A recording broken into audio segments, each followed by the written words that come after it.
Hello friend, welcome back to my channel অগোছালো মুনমুন। আমার ব্লগে আমার বন্ধুদেরকে জানাই অনেক ভালোবাসা আর বড়দের জানাই প্রণাম। তো আজকে আমি একটা সুন্দর রেসিপি ভিডিও নিয়ে চলে এসেছি। তো দেখতে থাকো কি রেসিপি ভিডিও নিয়ে এসেছি। এখানে দেখতে পাচ্ছ একটা সুজির প্যাকেট নিয়ে নিয়েছি, এখানে আমুল দুধ নিয়েছি আর কাজু ছিল। তো সবার প্রথমে আমি কড়াইয়ের মধ্যে সুজিটা নিয়ে নিচ্ছি। তো সুজিটা আমি আর কাজু বাদামটাও দিয়ে দিলাম সুজির মধ্যে, দিয়ে ভালো করে আমি ভেজে নেব। আমি আজকে তোমাদেরকে দেখাবো কিভাবে সুজির চমচম বানাবো, তো সেটাই তোমাদের সাথে আমি আজকে শেয়ার করব। তো তোমরা দেখতে থাকো বন্ধুরা। তো সুজিটা আর কাজু বাদামটা ভালো করে কিন্তু ভেজে নেব প্রথমে, লাল লাল করে।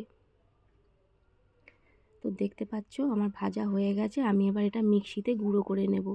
তো দেখো মিক্সিতে এটা গুঁড়ো করে নিয়েছি। তো এবার কড়াই বসিয়ে দিলাম। কড়াইয়ের মধ্যে আমি কিছুটা গাওয়া ঘি দিয়ে দিলাম আর তার সাথে এলাচের দানা দিয়ে দিয়েছি। ঘিটা গলে গেলে তারপরে আমি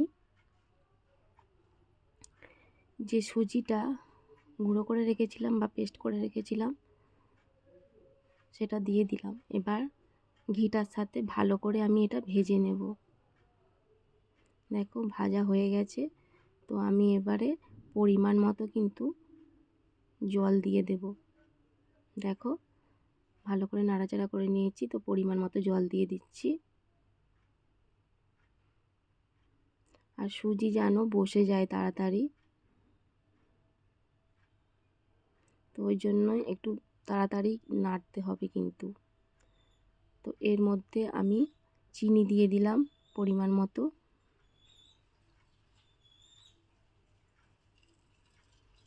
আর দিয়ে দেবো যে আমুল দুধটা রাখা ছিল সেই আমুল দুধের গুঁড়োটা আমি দিয়ে দিচ্ছি সুজির মধ্যে, দিয়ে আমি ভালো করে কিন্তু নাড়তে থাকবো।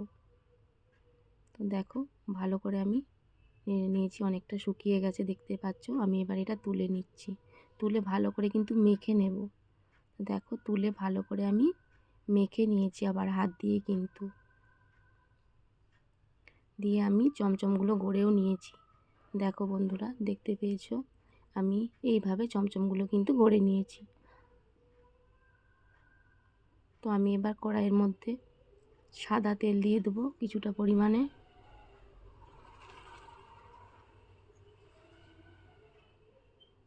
তো দেখতেই পাচ্ছ আমি সাদা তেল দিয়ে দিয়েছি।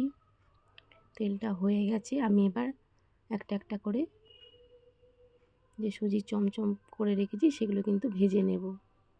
বন্ধুরা তোমরা সবাই কেমন আছো কমেন্ট করে জানিও, আর আমার ভিডিও কেমন লাগলো অবশ্যই কমেন্ট করে বলো। ভালো লাগলে নতুন বন্ধু পুরানো বন্ধু লাইক কমেন্ট সাবস্ক্রাইব শেয়ার করে দিও। তো দেখো কিছু ভাজা হয়ে গেছে, আরও কিছু ছিল সেগুলো ভেজে নিচ্ছি একইভাবে।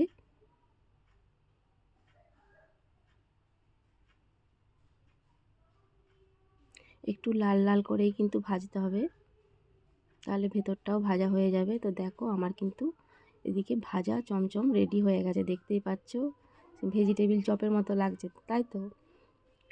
তো আবারও আমি কড়াই বসিয়ে দিয়েছি। এবার চিনির রসটা করে নেব।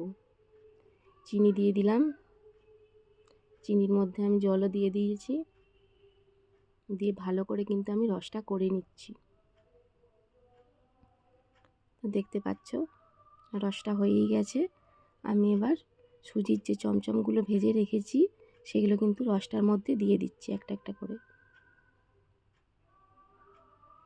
তো দেখো দিয়ে দিয়েছি, দিয়ে বেশি নাড়াচাড়া করা চলবে না, কারণ এমনি সুজি খুব নরম, আর বেশি নাড়াচাড়া করলে কিন্তু ভেঙে যাবে। একটুক্ষণ ফুটিয়ে রেখে দিতে হবে। দেখতে পাচ্ছ ফুটছে। আর এই সুজির চমচমগুলো কিন্তু খেতে দারুণ হয়, এত নরম হয় সবাই খেতে পারবে। একটু রসে বেশিক্ষণ ভিজিয়ে রাখলে বেশি ভালো লাগে খেতে। তো দেখো আমি কিছুক্ষণ ঢাকা দিয়ে রেখে দিচ্ছি।